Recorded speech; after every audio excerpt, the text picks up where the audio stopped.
right, welcome back to another episode of Light Skin Pod, number 66. Getting there, still creeping. And it should be a fun one today. That's right. Yeah. We got special guests. Special guest. If you want to introduce yourself. Yeah, I'm super honored. I'm Tom Hanson. Yeah. I've had a life in the restaurant business, a life cooking on the line, and kind of evolved into more than I could have ever thought. For sure. Well, thanks for being on with us. And before we even start talking about restaurant stuff, let's go back to Baby Tom from the beginning. My whole family has concluded that I was definitely raised with ADHD, and I've always had a lot of energy. I've always had a lot of too much in a room sometimes as a kid. I was the youngest of four. Yeah. My dad was a minister. Okay. And here's the weird thing. I grew up in a parsonage. In a pear tree. And 10 years old, my dad quit the ministry. Okay. When I was 3 years old, my mom went to be a school teacher because we lived at the church. And she was later on in life saying, being a minister's wife is like a full-time job without pay. So I just went to work. But being the youngest of four at 3 in the mid-60s, I went to a babysitter and loved it. Yeah. I was youngest kid, everyone else in school, and I was driving my mom crazy, I'm sure. And so I got sent to a babysitter. There were other kids there, a lot of activity. But, and then when my dad moved, in a weird way, we moved one weekend into a house that wasn't finished. There was 6 of us sleeping on the living room floor, all on mattresses, and contractors were walking all over our house. Oh, dang. And we had, the only water in the house they hooked up was in the bathtub. Okay. So we moved into this house. I thought it was cool. It was like a playground. Our yard had dirt piles, and I'd be out there with matchbox and everything. Well, later on, my dad goes, and I want you to know that I wasn't fired. I'm 50-some years old now. I'm fired? I never even thought of that. Never even thought of it. He goes, I had some differences. We didn't agree. So I left. And I was like, well, that kind of explains why we moved on a weekend. He been holding that in for a while. He couldn't wait to let y'all know that. What's that? I said he was holding that in for a while. Yeah, I think so. And, my dad was a great guy, but he went through, my dad actually had, and he's been a huge inspiration. So if I talk about him, I think a lot of his mission in life is kind of who I am. Just, it's weird how you're born into a family and then you become part of that. Yeah, for Even sure. if you don't want it, you still are part of it. But my dad was a great inspiration for being a nice guy. And he ran a place downtown Minneapolis. It was called Chapel in the Sky. Okay. He got donations. He did when I was a kid, he did a Vikings wheelchair basketball game with the Vikings. Yeah. I got to bring my friends to it, but my dad did this thing. It was on the 2nd story of the Skyway. Guy donated him the space, and he said it was for wayward people, which today they'd be unhoused or homeless, or whatever. But he was downtown trying to counsel and help people. And later on, my mom said he never took a paycheck home for 2.5 years. Damn. And I remember them arguing, going, you're trying to save people downtown, and you got 4 kids at home. You need to get a job. Yeah. And so he became a prison guard. Okay. He was an insurance salesman. He did all these different things. And then when I was in high school, he was a manager at 7-Eleven. Okay. And I remember 7-Elevens was all the way out here? Oh, yeah. Yeah. Yeah, they were all over Twin Cities. Okay. We had one 7-Eleven in Duluth. Okay. You remember the old 5 Corners where Trinity Avenue comes up? Yeah. Remember how that used to be the awkward 5-corner thing? I'm pretty sure there was a 7-Eleven there, wasn't there? I moved here in 93. Okay, yeah, and it would have been about that time, because I remember as a little kid thinking how cool it was, because the 7-Eleven has the big bubble, right? Is that the gas station with the orange bubble sign? No, that's a Union 76. Yeah. Yeah. You're getting old, dude. We used to have a Union 76. Yeah. There's a 7 in it. Yeah. What the heck was that? All right. In the comments, if you know what that gas station was. Yeah. But That's the first time we've ever said that on this podcast. For sure. Great. What now? Where were you born? east side of St. Paul. East. Okay, got it. All right. Yeah. Yeah, that's kind of in my roots. And, it leads me to why I really liked Lincoln Park. Because they had similarities. Okay. They were kind of, they weren't the most, they were kind of written off, from early on. Blue collar, working class, But, so when my dad was at 7-Eleven, I remember going to visit him and kind of walking out of there like, man, I feel kind of bad for him, And then a year later, my grandma died. She got hit by a truck. Oh, wow. So my dad inherited a little money, and he bought a grocery store in Matamidi, Okay, yeah. which is just east of the Twin Cities. And he had this mom and pop grocery store and worked the register. And I'd walk in there, and there'd be people talking. There'd be people crying. I'm like, he's like a street minister now. Like he's in this grocery store, and all these people come and talk to him, and he would just spend all the time in the world talking to people. Yeah. But he liked people. He was a nice guy. So that was someone who inspired me. My mom was a school teacher, and I don't think she ever liked being a school teacher. What did she teach specifically? She was an art teacher. Art teacher. Elementary or? Junior high, 7th to 9th grade, which is... That's tough. That's, woo. Yeah. It's a terrible age. But, and I always thought in her mind she really wanted to be an artist. She wanted to have this life of freedom and life of all these things, and she had 4 kids and became a school teacher. But, they were nice people. But later on, my dad owned it for 10 years, and then he retired at 60 years old. Okay. My mom was 57. They sold their house in the Twin Cities. They bought 40 acres of land in Pine City and built a house. Yeah. And lived there, and it's like, Pine City, what are you going to do? Hey. And they just kind of went there and did their thing they had 40 acres and hung out. So, but I think a lot of that stuff is kind of in who you are. And, sure. like I said, my dad was never sad a day in his life. He was just a good-natured guy. Yeah. So growing up, like just say as you went through, well, one, I always ask you this, did you play any sports growing up? Yeah, I played every sport you could imagine. And it was all at school, you know. Yeah.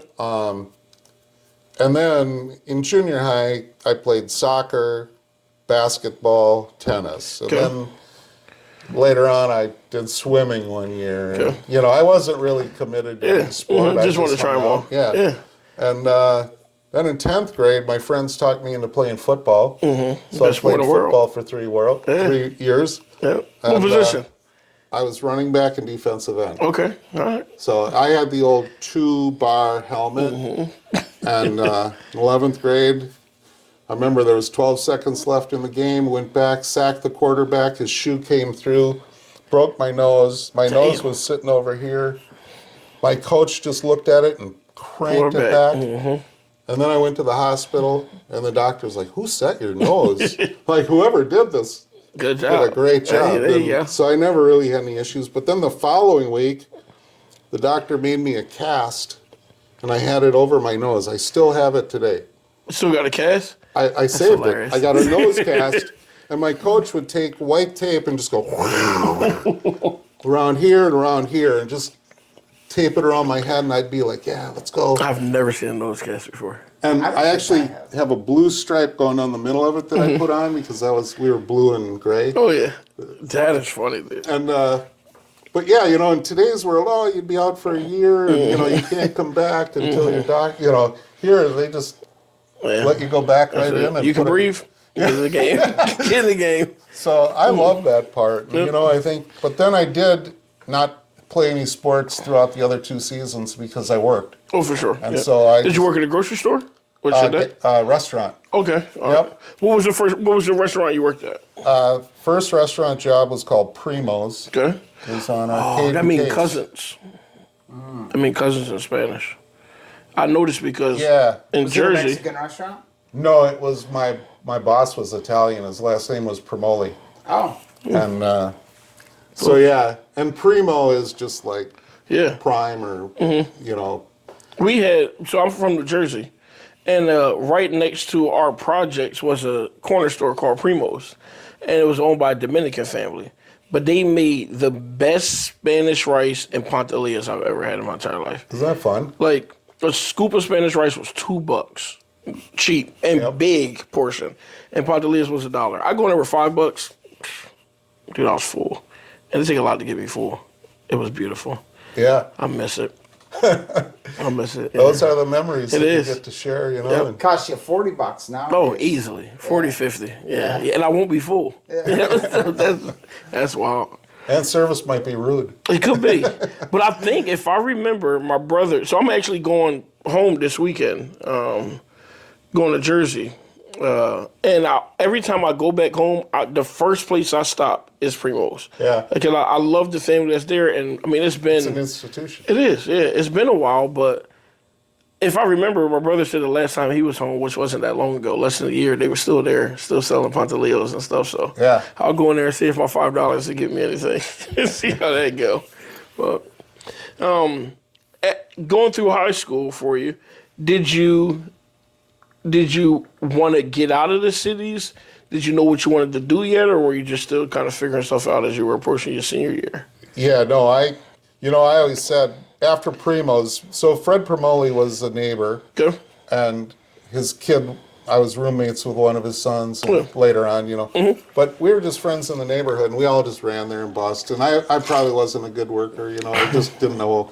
But so I left there, and then I put in an application in a landscaping company and a restaurant. And I always say, the restaurant called me, and I always wondered if the landscaping company would have called me, if I would have had a career in landscaping. Duluth landscaping. Yeah. So, yeah, but like I said, I've never collected a paycheck from anything but a restaurant. And I've done it since I was 15. And it just becomes a huge part of your soul. And now it's in my family, It was never in my background. But going back to the ADHD, I think, the craziness of 10 things going on at once in a restaurant. I've always loved it. I still love it. And everybody tells me to just stop, like too much. Yeah. And my son is just he's like the dad now where he's like, you got to slow down, Yeah, Louis funny But, too. yeah, so I've always worked in restaurants. And I kind of just, worked. I worked hard, but I played hard. And, it was the nightlife. I would work till 3 a.m. and, stay up till 5 and then get up the next day. But so I met my wife in the restaurant. Okay. And we worked together 2 years and never dated. And if you can believe this story, one night she was complaining. I was bartending. She was a waitress. We weren't dating. And she said, I can't work Tuesday night. And Tuesday night was 99-cent margaritas. Whew. And she made good money on 99-cent margaritas, but she couldn't work the shift because she didn't have a babysitter. Okay.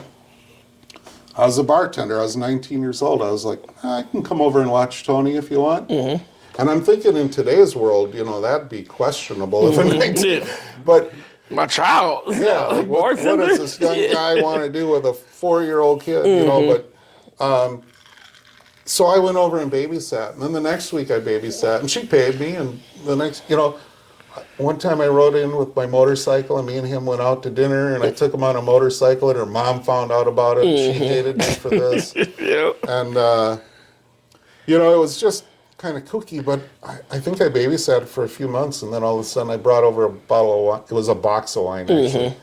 And my mom used to drink that. It was that box wine? It was Franzia White Zinfandel, actually. And she came home from work. We drank the wine. We sat up all night. And then after that, we started dating. That's so it's cool. and my stepson now is 47 years old. That's awesome. I have 3 kids, but I had 3 kids by the time I was 23. And it was really no choice but to go to work. Yeah. We bought a house together early. I was 21. We weren't married, but we bought the house.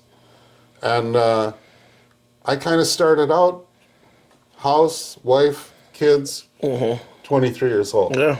So I didn't really think about what I was going to do. I just ran out the door to work. For sure. And I moved up quickly into management. I was 20 years old, and I became a bar manager. Yep. They're still in the cities? Richfield. Still rich, okay. Yep, Richfield American Legion. And so this is full circle, but Fred Promoli, who I used to work for on the east side, calls me and says, I need a bar manager. And I'm like, Fred, I'm 19 years old.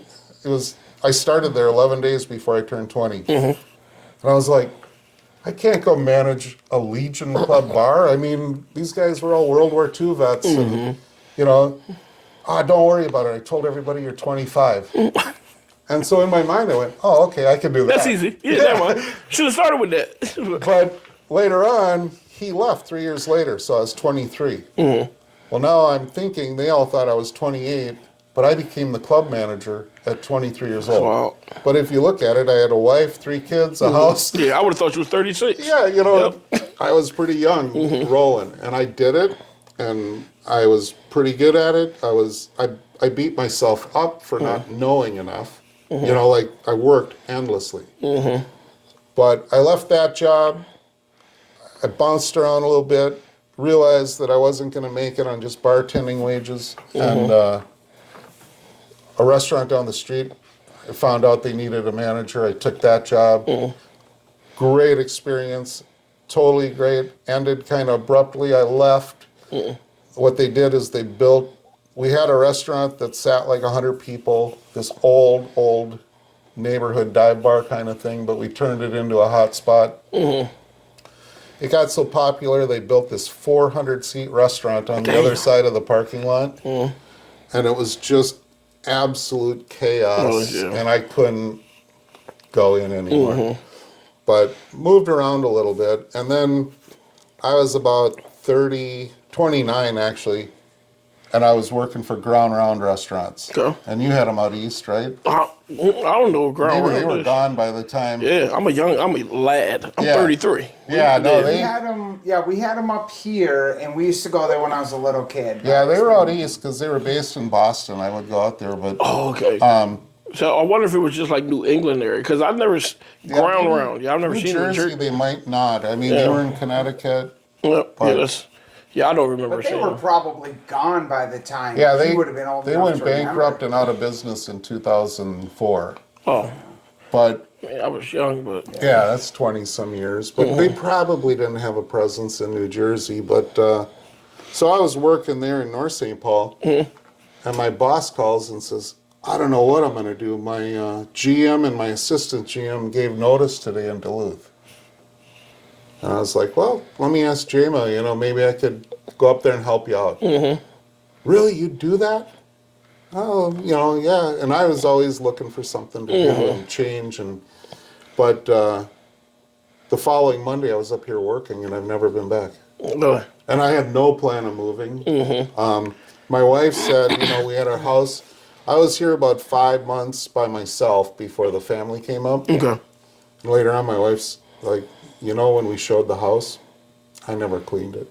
She goes, there's kid stuff, dishes in the sink. She goes, I thought you'd just be back, so I just figured we'll leave it trashed and, you know. Yep, clean it And eventually. then later on, she's like, you know, we better get going to Duluth. Your dad's not coming home. And, but, so they moved up, but we moved in on, it was 1424 East 3rd Street. It was the basement of a sixplex. Okay. And Third. Oh, yeah. over by Positively 3rd Street Bread. Yep. And we lived there for close to a year, and then I bought a house on 4th Street and 17th. Okay. And 5 years later, I bought a house on Grandview and moved up. And then 10 years later, we moved out to Lincoln Park. Okay. And now we moved to Hermantown. So I've lived in 5 different houses. And that's, I love it. I love moving. I love selling. Yeah. And different parts of Duluth, too, so. Yeah, I've gotten to live all over. So, and I was telling Charlotte that, you know, I've never really been out this area because for 30 years in Duluth, I've worked 10 to 15 hours a day. True. So I just went to and from work, and I've never really seen a whole lot. Yeah. But, you know, it's been fun. So it's a huge whirlwind of things. But we never had a plan of being in Duluth. I'd never been in Duluth. Okay. Yeah, I was going to ask, had you ever visited Duluth at all? Nope. No. Nope. That's wild. So And it was, to me, living in the Twin Cities and in the 80s, Duluth wasn't desirable. Like, and I remember I met two kids, they were brother and sister, and they said, yeah, we live in Duluth. Last summer, we only got 3 days of sun. Terrible. I don't think so. I mean, I think it was, but It was like 6. yeah, but 3 is pushing But it. I'm just thinking, like, oh my God, what kind of a place is this? Then we moved here, and my wife's grandma lived in Superior. Okay, yeah. And so my wife had been to Superior a number of times, but she's like, Duluth?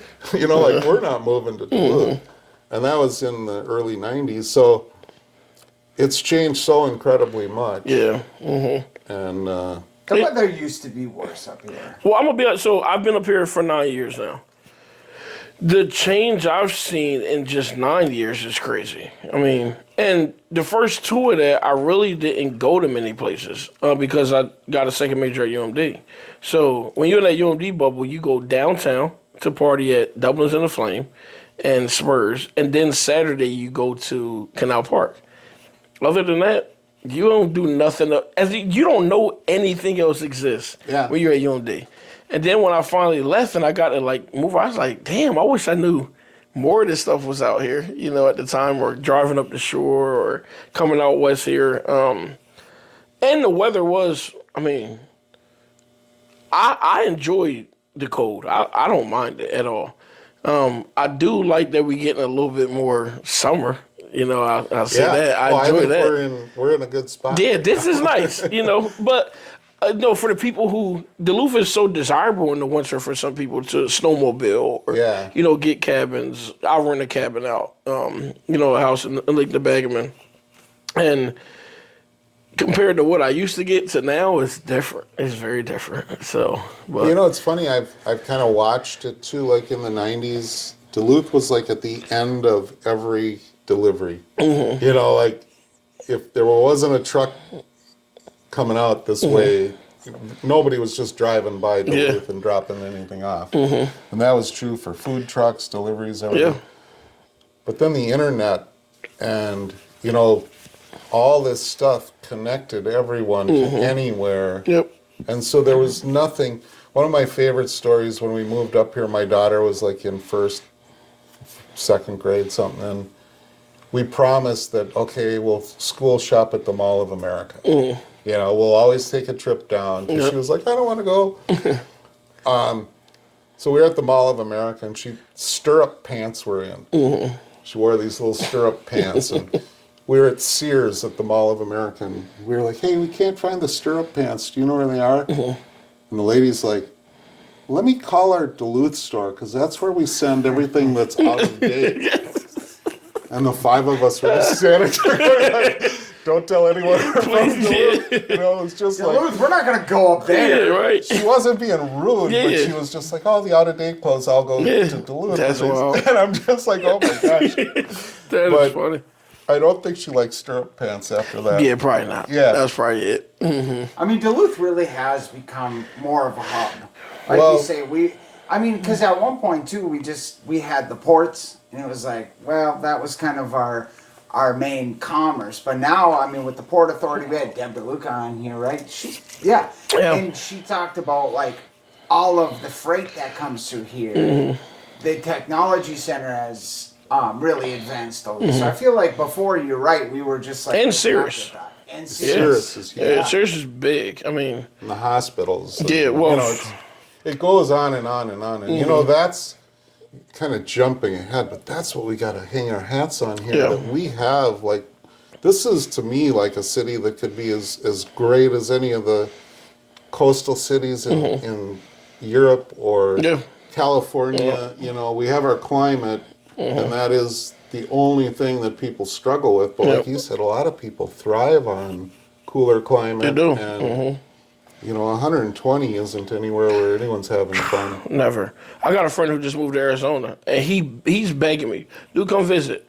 I called him one day this summer. It was like 10 o'clock, 11. It was 112 degrees. Yeah. I said, do you understand? First of all, I'm 380 pounds. I sweat walking from here to my truck. You think I'm about to go to Arizona at night I needed to be freezing when I sleep. Yeah. I can't sleep at 100 degrees. No. I'll never forget when we went to Mexico. We went to Chichen Itza pyramids back when you could still climb them. Mm-hmm. And it's deep in the jungle. And at the time, I was probably like 360, 370. Mm-hmm. When I tell you, I mean, it's like 110, but the humidity. Yeah. Sick. It's so dense, and I just remember thinking, how have people survived in this For years? They It's take crazy. siestas. Yeah, man, I tell you, it's like Florida. It's terrible. I don't want no parts of it. All right, so how long did you work at the restaurant that brought you? What is it? What was it Ground called? Round. Ground Round. How long were you involved in that before you kind of broke off? And Well, it's funny because, so I worked at Ground Round in high school. That's where I met my wife. yep. Worked other places, went back, got transferred to Duluth with Ground Round, left. I worked at Old Country Buffet for a year, Man. and then I worked In Duluth, Oh yeah. Yep. they had an old country here. Yeah, it was in the mall. Yeah. What is it? Where Applebee's is now? I know the Pizza Ranch. Pizza. Oh, right in the front there. Yep. Oh, dang. Yeah. That's And crazy. So, but they wanted me to move to the Twin Cities, and I got a kooky story about that one too. But Yeah. I applied there, and they hired me to be the GM. Okay. And I went through training. I was in the Twin Cities for training. That's where their corporate headquarters were. So I had 8 weeks in the Twin Cities to train. In the middle of it, they're talking about the district manager that got terminated. And I'm like, wait a minute, that's the guy that hired me. And I went over and I said, I'm sorry, I overheard you guys, but should I be concerned about this or whatever? And they're like, oh, no, you'll just go to your store after training and it's no big deal. So I get done. I go to the store, I meet the GM, and I said, well, where are you going? He goes, I'm not going anywhere. And I said, well, I'm actually the GM coming to work here. And he's like, what? And we're sitting there talking, and as we went around, the GM goes, that guy hated me. I bet he was going to fire me and replace me. Man, that is wild. And so I got there. No, I was getting a GM salary, all of $38,000 a year. You know, it was like fabulous money, Big time paychecks. Actually, I think it was 36 because I left at 38 and I went for 36 just to change. But so there's me and him and 2 other managers, and I was making more than the 2 other managers, but I'm the brand new manager, and the GM was looking over his shoulder all day long at me like, what's this guy doing here? Yeah. And I was there a year, and my wife managed at Fitgers. Okay. There was a restaurant called Agostino's. And she said it was chaos, and she told her boss, you either hire my husband or I'm quitting. And so he hired me, so I left Old Country Buffet, went to Fitgers. I did that for 2.5 years. Yeah. And then Fitgers sold it and terminated all of us. And so I went back to Ground Round. This is my 3rd tour. Right. And they hired me again, and I was hired as the kitchen manager. I left as the GM. I got hired back as the kitchen manager. And within a year, I became the GM in a few months, and then I became the district manager. And so I had 12 restaurants all over Minnesota. Okay. And my wife was like, wait a minute, you moved us to Duluth, but you spend your whole week in the Twin The cities, Cities.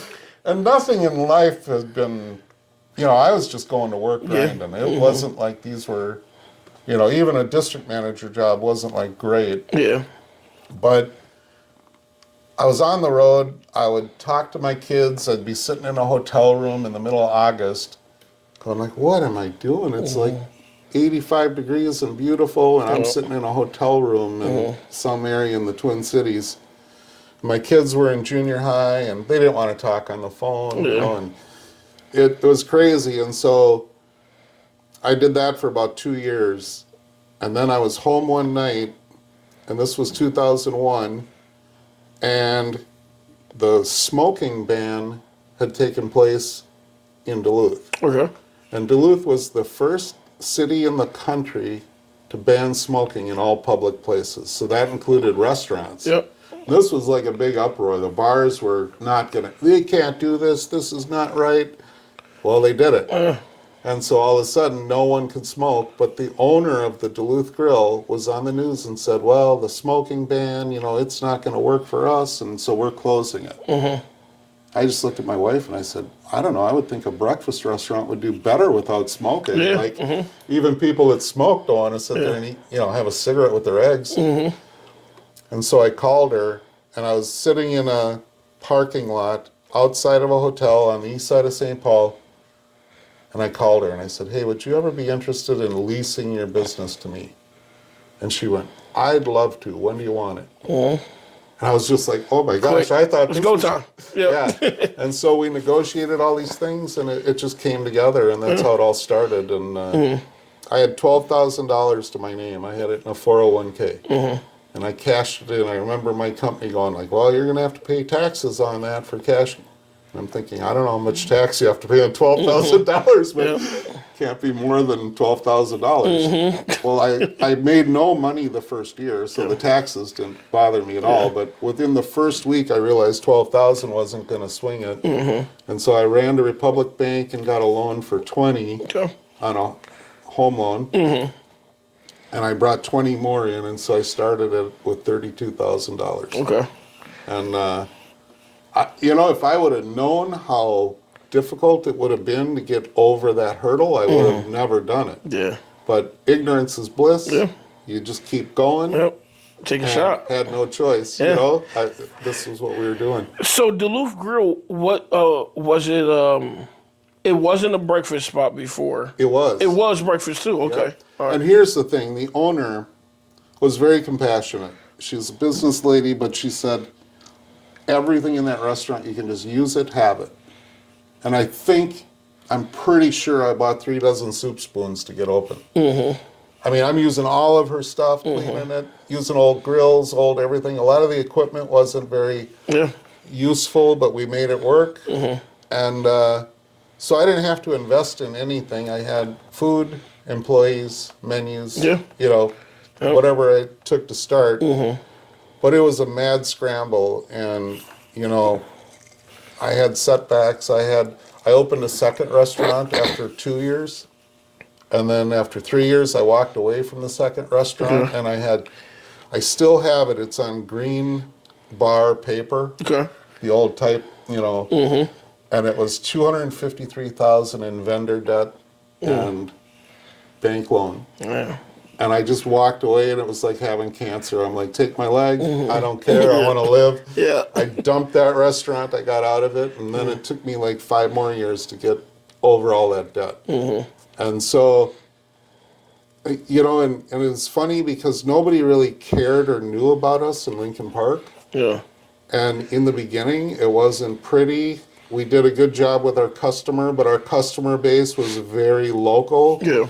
And they weren't expecting much, you take an old diner like that, we could be friendly. And my wife, waitress there, and she was awesome, because she had worked in bars and restaurants and things. And I'd walk by a table and she'd be telling people like, well, let me run through our beverage selection. We have skim milk, chocolate milk, and regular milk. We have Pepsi, Diet Pepsi, Mount. She's running through and she would train people like, and she'd say, well, they want to know. Yeah.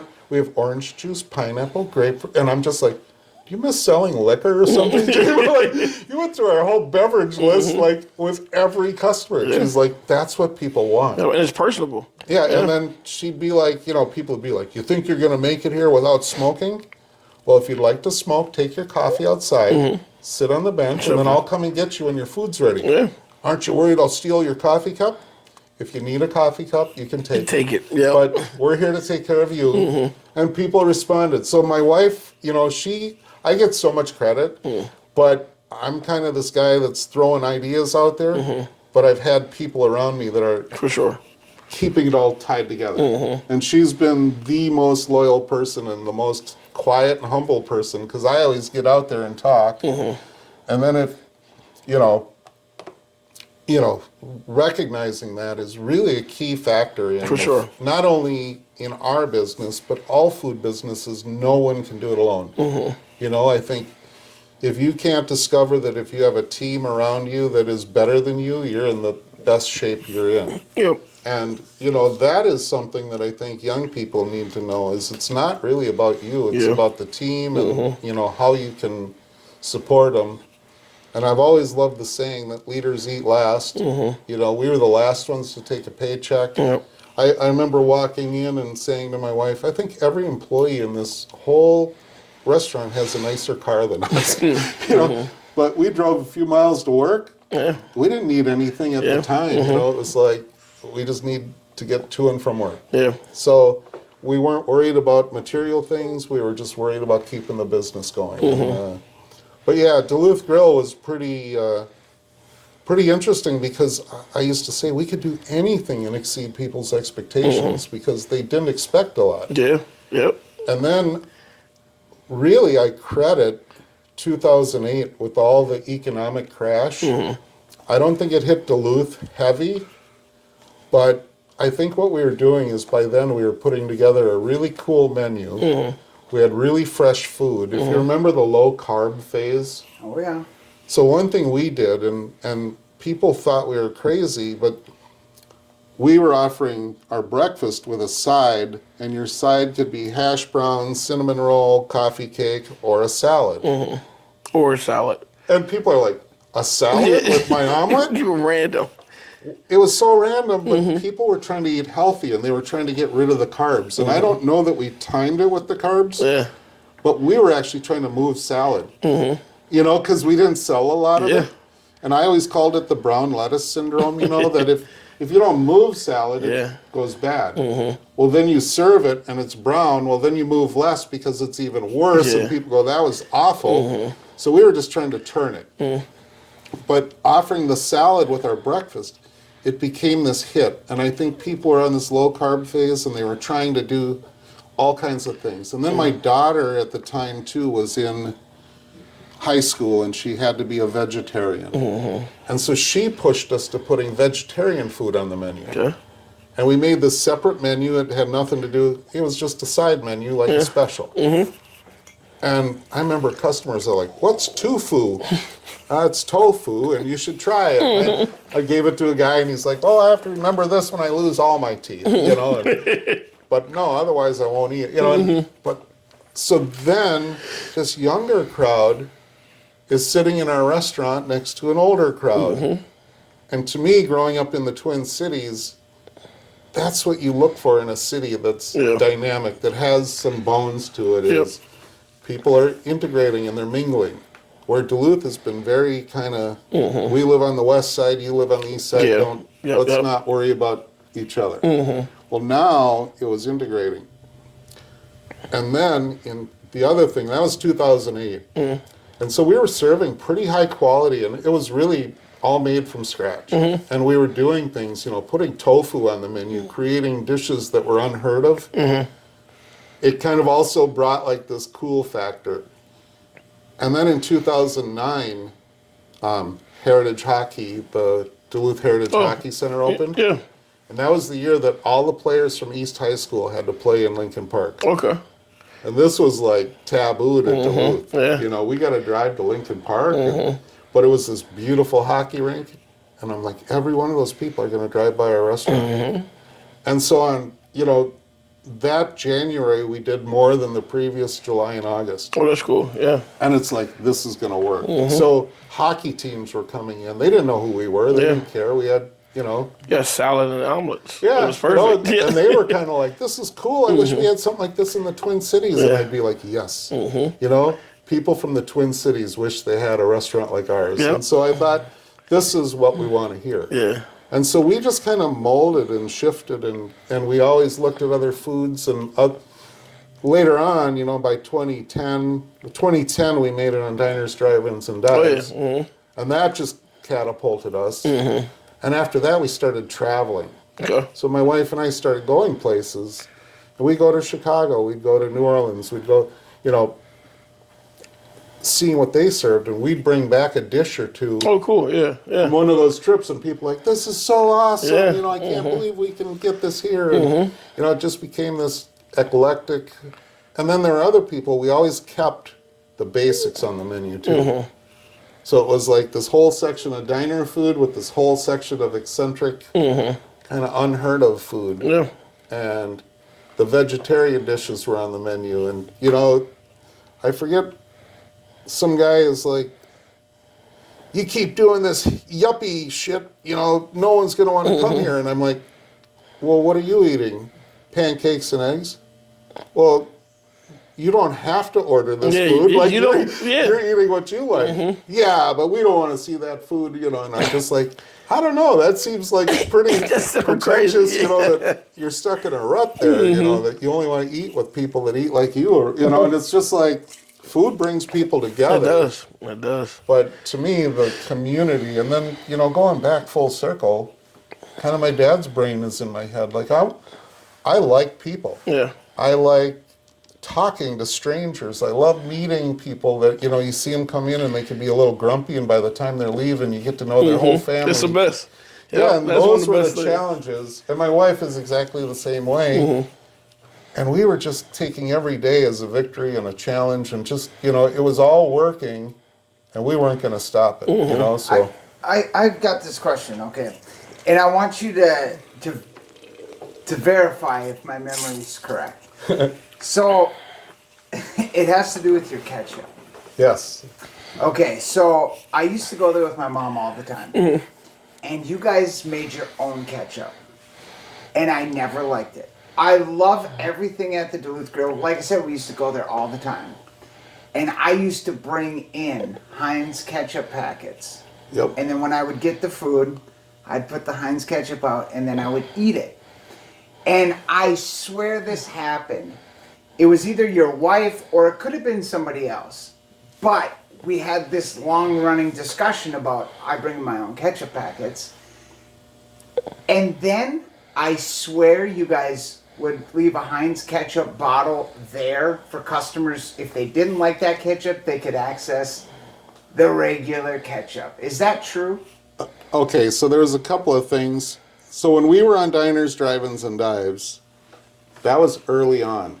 And so we had to verify our recipes and send them to them. We had to verify our health department scores. Oh, wow. They were really like, if you're going to be on this show, you got to be locked pass. in. And at the time, I said, yeah, and we even make our own ketchup, and we didn't. And all of a sudden, they were coming, and I'm like, we got to make our own ketchup. And so we did, but a few things were happening. Our business was growing, and we didn't really care.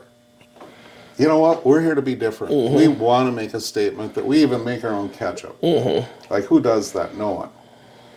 Secondly, my wife, and we'd send people to Burger King and grab packets for like people that just hated it. Yeah. And we, you know, like little kids or something, we'd get it. Like me, I was 22. Yeah. A child.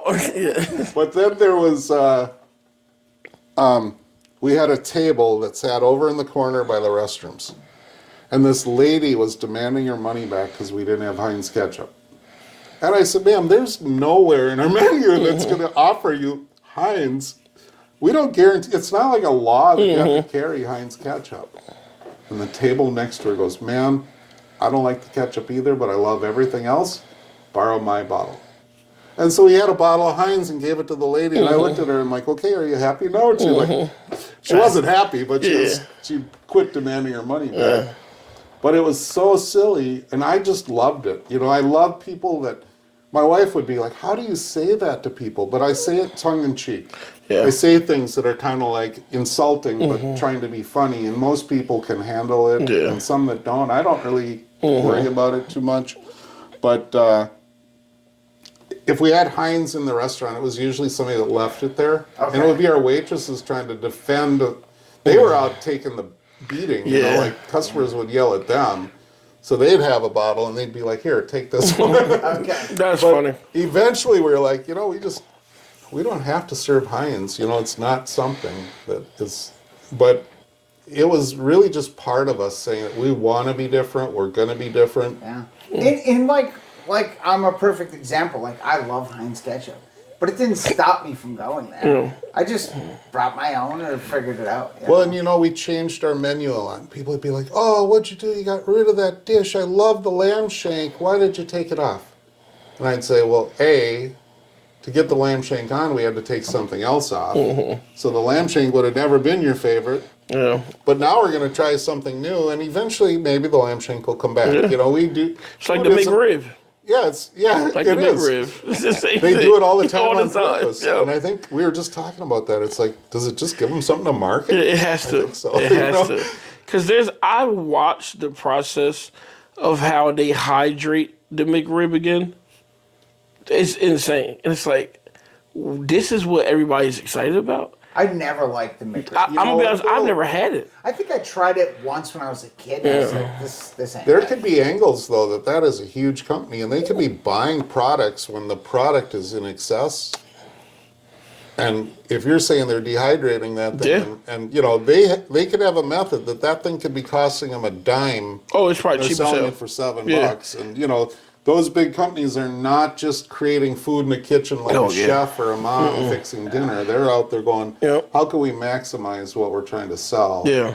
So there is, you know, and that's the other thing I've laughed about it, because even back in the 70s, here you are in the dining room, you're, oh, welcome, come in, enjoy yourselves. And in the kitchen, it's just like pounding Go time. dollars and trying to figure out where the food is going and the money is going. And it's never changed, you know, that it's just this dynamic of just, it's organized chaos Yeah. all the time. Yeah.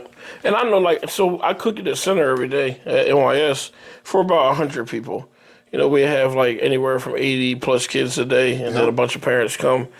And I'm so methodical of like when I cook, because I want everybody to enjoy it. So Yeah. like, and I don't like a lot of people in the kitchen either if I'm there. Maybe one or two other people, but you ain't on the stove. You cutting shit up, you know, getting everything ready so I can do it. Yeah. You know, because, and people expect a lot now. We get shit if we don't do home cooked meals. Like, we get it. You know, so it's like, all right, y'all, don't get me wrong. I know it's a lot of work, but we done started a product now that we have to keep up. You know, and Food is universal. It is. And good food is a ticket to all kinds of relationships. Oh, yes. You know, you This is cook true. someone a meal and they love it, they love you. Yeah. And, you know, I used to cook on the line, and I would tell the cooks, I think about every dish going in front of the customer. Like, some cooks just are like, boom, boom, boom, throwing food out the window. But it's like, you have to think that, and we used to say that we might serve 1,000 meals a day, but to the customer, we only serve one. Yep. And one of the things, and I've written plenty of letters to people, and I send them, you know, please try us again. But we say, we're only as good as the last meal we served. And if it wasn't good for you, we want to make up for it. That our reputation will never be, oh, we've been great for 20 years. We're good right now, right here. And can we cover 100%? No, I'm sure, you know, and you can't please everyone because, you know, someone goes, I want it medium rare, and you look at the steak and it's like, it's a perfect medium rare. And they're like, no, I want it medium rare. There's too much pink in it. And you're like, okay, how would you like it? Yep. Just tell me, That's you know. Customers used to come back to me like, oh, we were in, you know, Jamaica and we had this drink, and I'm like, what color was it? And I just put carousel juice and rum in As long it. as it was blue. And As long as it they're was like, blue. oh, this is That's it. it. Oh my God. And it's like, you didn't have to know the drink, you had to know what they were asking. And that's, Exactly. you know, to me, it's like the intuition. And somehow I've been able to read people and enjoy people. And I love the most controversial people, where some people are offended by that. It's like, you shouldn't do restaurants because you don't know who's sitting there and what they're going to ask. Yeah. Yeah, that has to be it's got to be a grind. Like, every day, every customer. But like, you just mentioned it. It's very methodical too. Yeah. Like, we have systems. Like, you know, and we had this guy come and work for us. He was like 47, and he was in the oil business or whatever, like a job, and he hated the oil business. I want to be a chef. And I'm like, are you sure? You know, like, you're not going to make much money because we're going to train you in the prep area. You're just hourly, and, oh, this is what I want to do. Me and my wife have talked about it. Then, like, 2 weeks later, I mean, the guy, he couldn't even cut an onion. And, you know, it's like, you read your list. Okay, I got to cut 30 pounds of onions. And those onions are good for today. Yeah. Tomorrow, you got to cut 30 Another pounds of 30, yep. onions. He comes to us, he's like, this is ridiculous. No one's training me. All I've done is cut onions. And we're like, well, you don't do it very well. Yeah. And so until you can master that. The simple things. Yeah, like you need to do the basics. You need to be in the dish room. You know, like no one comes in and just starts at the top. And you have to, it's not even about your skill, it's about who are you and how well can you work with other people. Because, you know, all these shows on TV where the chef is this arrogant, yes, chef and all that. I've seen people in our style of restaurant try to do the yes, chef and get that demanding respect. It's like, this isn't Chicago or New York. This is Duluth, and you're not a 3-star Michelin restaurant. You know, this is people coming to work, and we're all going to do it. Everyday grinders. Those chefs, you know, they have a resume this long because they worked at 100 restaurants, and they're just arrogant. And you just got to work with people and teach and train. And, you know, training people and teaching them is the funnest thing in the world. For sure. When you see someone, and if you're working with the youth services, you see that little bit of progress, you come back and go, I got to keep doing this. Oh, yeah. It's the best. Yeah. It's the best. We get so many people that come in one way, and I gravitate towards, like, the tougher kid. I love that. Yeah. Because you can tell they're craving something, you know, that structure, that discipline. They just don't know what it is, and they don't know how to ask for it because it's not cool, you know. And trust. Just relationship, for somebody to actually care and follow through. That's big. I got a kid living with me right now, and there are moments where he'd say, oh, would you mind if I get this? I say, yeah. You sure? And it's like, if you look back in the past, if I told you I was going to do something, have I done it? Well, yeah. I said, all right, so why still doubt? You know? But it's like, I get it. For 16 years of your life, that's what it's been. You know, and I've known you for a few years. I still got a lot of even catching up in small things, you know. But just seeing some of those little changes and that trust really starting to build, you know, it's like, all right, this is why we do it. You know, those small wins is super cool. Yeah, that is. And that's a huge part of our industry, you know, and the restaurant world. And, you know, like I say, and I always can take some expertise in the restaurant industry too. And people ask me things about business. I'm like, I really don't know. All I've done is restaurants. Like, I'm not a business person, you know. And now I'm forced to learn larger scale management things. For sure. Just because we've grown as a company. And, you know, we were talking earlier, my goal was to own the Duluth Grill for 20 years and sell it. I had no clue my kids would be in the business. I had no clue I'd have people that would stick around. And I envisioned that my wife and I would pay it off, do our diligence, hand someone else the keys, and say good luck. But then my kids stayed. I've got Jeff, I've got Dan, they're partners. And I got into a situation where it's like, if I don't grow, they're going to leave. Like, we can't afford to keep 4 families going with this restaurant. And so that's kind of how OMC happened. And we stumbled on that building, you know, and just picked it up for nothing. So, you know, our company has grown. And then to support all of it, you get more overhead, so then you need more business. And so it's almost a trap. But we're managing it. And I have 3 younger partners who are 20-some years younger. My son is 22 younger than me, and my daughter's 23 years, and she's involved, and my daughter-in-law's involved. And Jeff and Dan are 2 guys that have started, and they've worked there 24 years. So, I mean, it's like a family.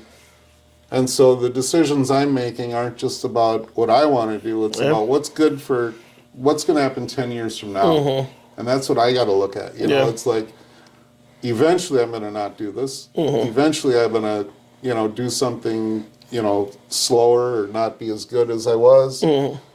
But I have to set it up so that they can carry it on. And my son has adapted incredibly to lead all these people in this company. And he really is the guy, the glue right now. I'm kind of the advisor, but he's really the guy keeping everything moving. And I look at that and I go, and I've got 3 grandsons cooking in the restaurant. Oh, that's cool. And it's like, if they ever want to stay, I think they got to go to college. Yeah. They got to learn some systems and be out in the world because the company got bigger. Yeah. And I don't want to just set them up for the wolves. For sure. Because that could happen too. Yeah. Where they just, you can't go from cooking to managing to running 300 employees without a good knowledge of something. And so I don't know what it is. And in some ways, I hope they don't want to be in the restaurant business because you give up every weekend, every holiday, and, every evening of your life pretty much when you do this. Yeah. Well, that's great. So how many do you have? How many restaurants do you have? Right now, 5. We've reviewed one. You were Chicken reviewed. and what? No, we reviewed 2. Oh, what's the other one? Chicken and what and Burger Paradise. Oh, yes. Yeah. That's right. Yeah, those are our 2 wild childs. Yeah, They're those kind are- of fun. They're a lot more casual and everything. And then we have Corktown Eatery. I love Corktown. Yeah, honestly, don't know if I should say it, but it's my favorite menu to go eat off of. I'll tell you, if you can master a sandwich, and it's rare that I see this because I'm picky as hell with food. See my body, okay? They've mastered a sandwich, like for sure. I have no complaints about no sandwich I've ever ordered there. That should be our next one then. Done. I mean, We go to Corktown. We should go to Corktown. Well, that's cool. And then you got Duluth Grill. That's kind of like the kid that's an adult now. And you kind of go, they're doing great. Yeah. Dan and Chelsea are husband and wife. Chelsea's the GM. Dan's a partner of mine. Yep. And I like Dan. Dan's a really good he's guy. just He the man. sharp guy. But, that restaurant is curved and turned and changed.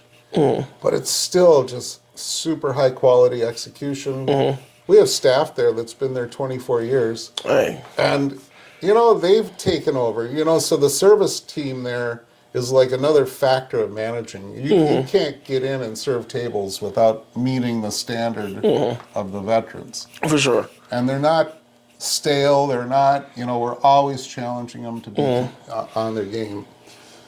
But, and OMC, when we bought that restaurant, I have a long story about it if you want to hear Let's it. do it. I'll abbreviate it. But in 2013, we went and looked at that restaurant. Okay. And it was due to Frost River, Chris Benson. Oh, yeah, He's yep. across the street. He's like, Tom, you should really look at this for an expansion project. I went in and looked at it. It was just a dive bar. And they wanted $90,000, but I was thinking, yeah, this would be cool. That could be really cool. And then later on that year, I went to the doctor, and they said, oh, you got a lump in your neck. And then it turned out to be thyroid cancer. And in the middle of this, I'm like, I am not buying a building if I have cancer. Well, then they took my thyroid out. Everything was fine.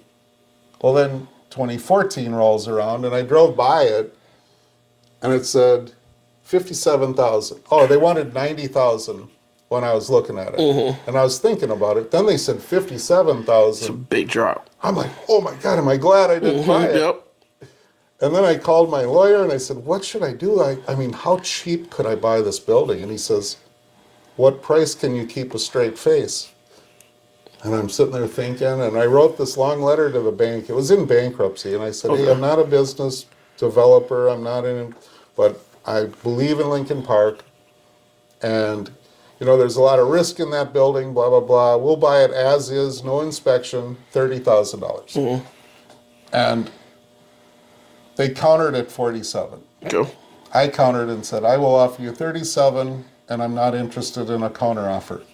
And like 5 minutes later, they came back and they're like, we've accepted your offer, and we're going to I'm just like, oh no. I played the game with them. I'm buying this whole building. I can't believe it. Well, then I got there, and we're at the closing, and they hand me 2 property tax statements. It's a skinny long bar, and I'm like, why is there 2 on the property? He's like, I don't know. I think maybe you got the lot next to it too. And I'm like, really? Like, how much? And he's like, I don't know. Like, the bank had no clue. They didn't care. They didn't want it. They were just holding the paper. Well, I find out I got this huge lot next to it. And so I went home thinking I did the dumbest thing. And then people are like, I think you're going to do okay. And somebody's like, I just paid more for a pickup truck. And I was like, okay, now I feel a little better. Yeah. But So the vegetarian thing and all this, what I really was scheming, and this is how I was working, but if I did a raw food restaurant, which they're really, you see them in California, you see them around in Chicago, other parts of and we had been traveling, so we had seen them, and we thought they were like, this is the cool factor. We want to bring this back to Duluth. But I was really thinking, you don't need hoods, you don't need gas, you don't need all this stuff, because you're processing and transferring food from a raw state to an edible state. But I don't have to put in all the infrastructure. So I'm thinking about it, and we actually went to California for 5 weeks and took a certification in it. And it's a technique. And most people, if you ate it, if you like to try new things, you would really go, this is cool, I like it. You make raw lasagna out of marinating and, processing tomatoes into sauce. And, it's like this, what do you call it? Molecular gastronomy, where you transform food into something you don't know what you're eating, but it tastes good. And as we were doing this, my son looks at me and goes, this is the stupidest idea I've ever heard. Like, you're going to fail so bad. Like, nobody in Duluth is going to support a raw food restaurant. And I'm kind of like, yeah, you're probably right. Yeah. And he's like, you know what we should do is barbecue. And so the funniest thing is that we went from this vegan raw food to full-on meat. Yeah, the most meat. And as soon as we told somebody, we were being interviewed, and I said, yeah, we're looking at doing a southern barbecue restaurant. It just was like wildfire. And I knew that my idea was just trash, and Louis' idea was like spot on. And he really headed up the whole thing. That's cool. And so it was kind of this point where I was busy at the grill, he was busy there. My wife went over and supported OMC, and we had 2, and so we were successful with it. Cool, yeah. And, we were really trying to get where Corktown ended up across the street. We were trying to get Northern Waters to come there. Okay, because that's, whew. They were hot. That's another Everyone sandwich loved place. them. We were like, we really would like to see you expand and move to Duluth, into Lincoln Park. And then he went another direction, and he's like, no, I already have a lease. He went out east. So Chris Benson, who owns Frost River, owned the property. He's like, well, you guys should open a deli. We're like, yeah, you think? And we talked about it, and let's go for it. And Chris was generous. We were working together. We were friends. So that's how Corktown came about. Is we didn't really plan it. We didn't have the expertise. We just jumped in and did it. Locked it in, yeah. That's cool. So that's been kind of our whole world of tackling these things. We don't really, and now the whole reality is I've stepped back. I'm more of a, when somebody has an idea, I'd say, I don't think we should do that. Well, why? Why do you think? Because we already did that and I failed miserably doing it, and here's why. So now I can be more of this voice of reason. Yeah. And I'm actually the guy in back kind of slowing everyone down, saying, before we do too much, let's just eat what we've already got. And then, whatever happens. And, for our team, telling them 5 years from now is going to be soon. It isn't long. Yeah. Let's just wait. Let's not grow. We've grown kind of beyond, and we've been stretched. But now we're catching up. We're getting it all under control. And then next step is, if you guys want to grow, I've told them, I'll support it, but I don't want to be part of it.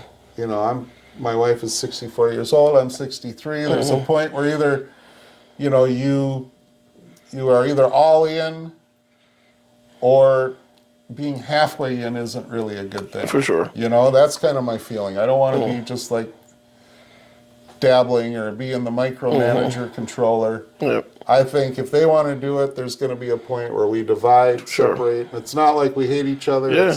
You do it for you. Yeah. That's it. I'm going to stay back here, and eventually I'm going to just, I'm already doing it. I sit there, I'm having coffee, and I'm like, oh, crap, I got to go. It's almost 9. And, I'd be out the door by 5:30. Now it's like 9 o'clock. I hate getting going so early. That's funny. But you just can't help it all the time. No, that's cool, though. It's a great story. It's, like you said, I think I've been to pretty much all of your spots there, all the different restaurants, and they're all so different, I think, which I like too. Even the atmosphere at every place, nowhere is like nowhere. Like, Yeah, and the chicken and what was a great experience. It was fun. That yeah. was one of my favorite, because we just had fun on that review. And I don't go out very often, and Pez really pulls me out, especially with these taste to imports. So the first time I go to Corktown and OMC will be during the reviews. Which Oh, you haven't been to OMC yet? No. Damn. No, that's cool though. Yeah. So yeah, and I don't eat out all that much in restaurants either. And if I do, like I always say, I've never eaten in a restaurant because I'm hungry, unless I'm traveling or something. I go out for an experience all the time, every time. I want to see something. I want to have something. I want to, but to have someone else cook for me, I'm usually kind of a little disappointed. And in some cases, I'm like, I could have made a better dish. Yeah, And we do, we make. And I live right now. We sold our house and we moved in with my daughter's son-in-law and grandson. And he's 17 now, but he was 12 when we moved in with him. One day he came home and he's like, "Oh my God, we live in like this made from scratch house where there's nothing we can just grab and eat. And why can't, like this is the most made from scratch house ever." And I'm just like, I think that might be a good thing, but he just wants things, like real quick. Stuff that, and last night, I'm not bashing anyone, but I was at Costco and my wife is telling me, "Shut up, you're getting old." But I walk by the freezer and they have like boxes of frozen grilled cheese sandwiches. Oh, that's wild. I'm not gonna lie, I'll Like never do that. A grilled cheese sandwiches. I was just talking to somebody about this yesterday, and they said if you could pick one go-to food, like any time of day at night, like it's always good. I said a fresh grilled cheese. Yeah. There is not much better than a fresh grilled cheese sandwich. I'm not heating up. I don't want a soggy grilled cheese. That sounds terrible. Isn't that something though and you think about how did that get processed to grill it, freeze it, and throw it in your microwave. It's sick. And I'm appalled. Like this is what our country is coming to. Well, think about it though. I mean, people probably said that about the Uncrustables. Yeah. Yeah, but Uncrustables are different. They've never been a moment I looked at Uncrustable and thought this is terrible. Uncrustable is a staple in America. Absolute staple. A frozen grilled cheese? No. Well, and we're guilty too because I don't know if it's on our menu right now at Burger Paradox, but we had a burger in between two Uncrustables. It's probably like a heart attack waiting to happen. I don't know that it's that bad. Because, I'd try it. Yeah, because we just talked about this on the last podcast. Oh, the peanut butter burger. Yes. The peanut butter burger I had one time was insanely good. And I don't know if you guys ever had that, but I could see how that would work. Y'all got PB&J wings there? What did I have? We had them. Yeah, PB&J wings. We're changing things all the time. Yeah. And, right now, there's the guy that runs Burger Paradox was a very high-end chef up the shore at one of the resorts, and he was at 301 in Sheraton. And, he's a really talented guy, and he's serving burgers, but he's always trying to create and do things. So that menu changes a lot. All the other the only menu that doesn't really change is chicken and what. But all the other ones, and I'll be in there talking or working, and somebody's like, "What's your favorite thing on the menu?" And I'm like, I'll be honest with you, I have to sit down and read a menu because they change it all the time, and I can't keep up. Yeah. But I said, I'm very friendly, and I can always go ask questions. So I can help you, but I don't know I don't even know how to prepare anything. For sure. Well, and you can make, the one nice thing, too, with Burger Paradox, you can order it how you want it to. Because I'm not as wild and crazy, and Pez was giving me a lot of crap because I'm like, just give me a bacon cheeseburger. I don't want anything too fancy. And it was delicious. I love, though, there are those customers. They want what they want. And if you got, you got to get that. And then you got other people that are out to try something they've never had before. Yeah. So. It's the best. Well, yeah, we definitely going to do Corktown next for our taste report. So I'll reach out to to Dan over there. One of the greatest teams. Yeah. We got a management team that is just so sincere and just working hard. And I mean, I just love to see when they feel that their accomplishments are being recognized and things. So, definitely. And they're really. So the other day we had the whole parking lot shut down because we did a block party, in the parking lot. We've done it once a year now in the fall the last 3 years, and it's really fun. And it's not hugely attended, but it's really well put on. So I think year 5 it'll probably For sure. You know, I didn't even know about that. You have to let me know next time that's coming yeah, up. it's going to be next September. So Okay. No Well, rush. yeah, I was there for the thing that Mimi Stender and them did over there for Duluth Agent Support. Yeah. Yeah, when I came in, y'all was making burgers out there. Yeah. Yeah, so that was good. That was fun. And Louis was cooking. Yeah, and the coolest thing though, with the whole parking lot shut down, Corktown was still full that night. Yeah. And I went, okay, that's a great sign because it's not about the convenience. People are planning on going there, and if you're planning on going somewhere, park. If I'm meeting you, and if I have to park 4 blocks away, I'm not going to call you and go, hey Joe, I can't find a parking place. I'm leaving. I'm going to go find a parking place to meet you there. And I walked in, and the whole parking lot was shut down, and the block. That's cool. The whole restaurant was full, so Yeah. I was like, yeah, it's really For sure. coming to. As we wrap up, I always ask everybody this question, and don't think of it as something like you would change, but it's more of if you could go back to any moment where you needed this and say something to your younger self, what would it be?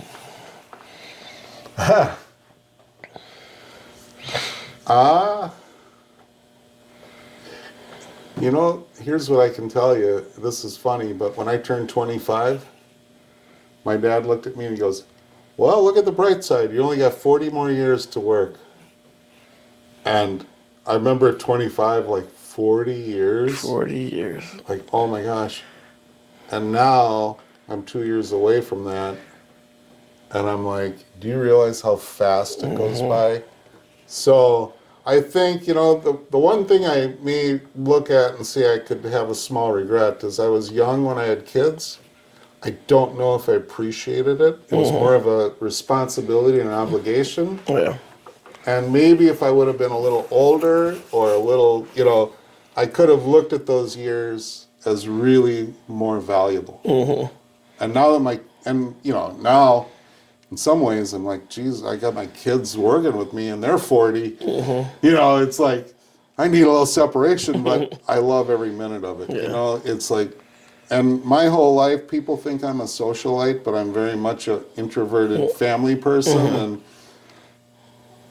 I look back though going, I probably could have just slowed down at home. Yeah. You know, I think I was out the door running off to work. And if I could go back and say, it's those memories at home. And I think I was there, but I wasn't always there, you know. So you can't relive that. And I hope, you know, anyone that is listening can say, oh, that's my time right now. You know, so if you've got little kids, you've got things, you're making an impression on them every day. And, you know, you really have to seize the moment because you can't. And, you know, one of the things I'm looking at for my own team, we're not being arrogant. We're not changing. I don't want to see my own kids work 6 days a week, 12 hours a day, have a great career, and then go, yeah, but I missed everything. And so I'm telling my team, and that's kind of my role right now is, you know what? Take time off. Yeah. Make this business take care of you. You know, like you can't just be constantly giving without taking something back. And in our business, it's time, you know?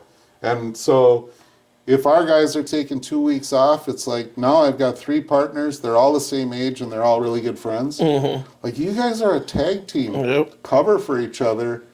Take the time. Go to your kids' events. You won't get this time back. So one of my partners, his son is just an incredible basketball player. In 9th grade, he's 6'4". Oh, yeah. He's a beast. You know, he loves the sport. It's like, Jeff, go to every game. You know, just, we'll figure it out. Yeah. You know, so that's the thing that I think is a message to anyone is if you've got kids, if you've got time, just spend that time. And I fortunately have my wife who kept the home life going and, you know, was very strong. So That might be the best advice we've ever had. Yeah, that is. It is Wow. the best one so far. Yeah.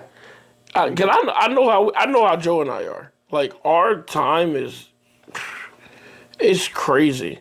And granted, you know, he got, you know, his business here. taking care of, people with disabilities, and he has, three boys, and they're wild.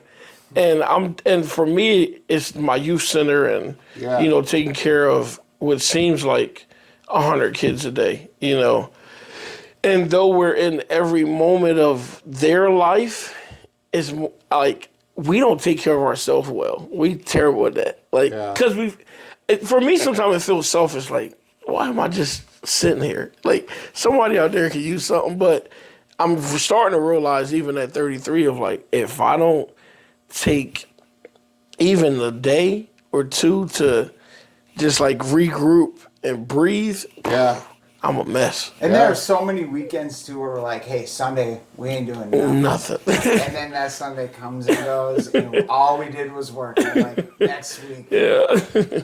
Yeah, well, it's kind of in your DNA too, though, because you guys are entrepreneurs, and and when I left the job at Ground Round to go run the Duluth Grill and own it, I left there 290 pounds. And then I probably ran 260, 250 the whole time I was, it's all stress. Mm-hmm.